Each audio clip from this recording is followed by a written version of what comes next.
Hi everyone, welcome to Veggie Treat.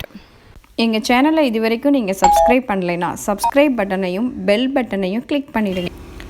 இன்றைக்கி நம்ம டேஸ்டியான ஹெல்த்தியான கோதுமை மாவில் அப்பம் எப்படி பண்ணுறதுன்னு பார்க்கலாம். இதுக்கு தேவையான பொருட்கள் எல்லாமே நான் மெஷர்மெண்ட்டோட டிஸ்கிரிப்ஷனில் கொடுத்துருக்கேன், ரெஃபர் பண்ணிக்கோங்க. முதல்ல நம்ம எடுத்து வச்சுருக்கிற வெல்லத்தை கொஞ்சமாக தண்ணி ஊற்றி கரைச்சிக்கலாம். வெல்லம் கரையிறதுக்குள்ளே நம்ம கோதுமை மாவை ரெடி பண்ணிக்கலாம். 1/2 கப் கோதுமை மாவு, 1/2 கப் அரிசி மாவு, 1 ஸ்பூன் ஏலக்காய் பொடி.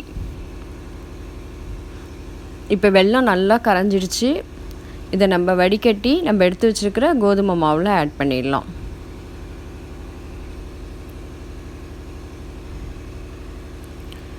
இப்போ மாவோட அந்த வெல்லம் நல்லா சேர்ற மாதிரி நல்லா கலந்து விட்டுருங்க. இப்போ கொஞ்சமாக தண்ணி ஆட் பண்ணிக்கலாம். கொஞ்சமாக தண்ணி ஆட் பண்ணி மிக்ஸ் பண்ணி விடுங்க மாவில். மாவு எந்த கட்டியும் இல்லாமல் நல்ல செமி சாலிடாக இருக்கணும்.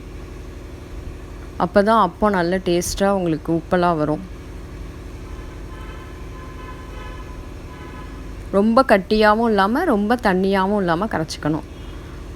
இப்போ ஆயில் ஹீட் ஆகிடுச்சான்னு செக் பண்ணிக்கலாம். உடனே உப்பி வருது பாருங்கள். இந்த மாதிரி வந்தால் ஆயில் ஹீட் ஆகிடுச்சு.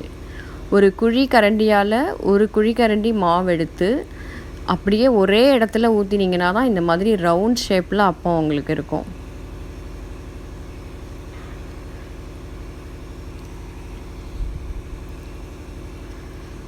நல்ல பூரி மாதிரி உப்பலாக வருது.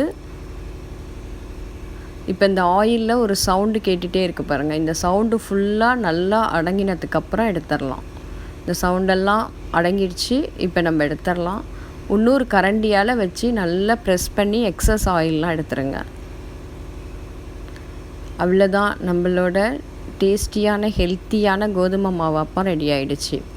இது நீங்கள் பண்ணுறது ரொம்ப ஈஸி. ஈவினிங் ஸ்நாக்ஸாக கூட பசங்களுக்கு பண்ணி தரலாம். ரொம்ப ஹெல்த்தியான ஸ்நாக்ஸாகவும் இருக்கும். உங்கள் வீட்டில் இதை ட்ரை பண்ணி பார்த்துட்டு எனக்கு கமெண்ட் பண்ணுங்கள். தேங்க்யூ.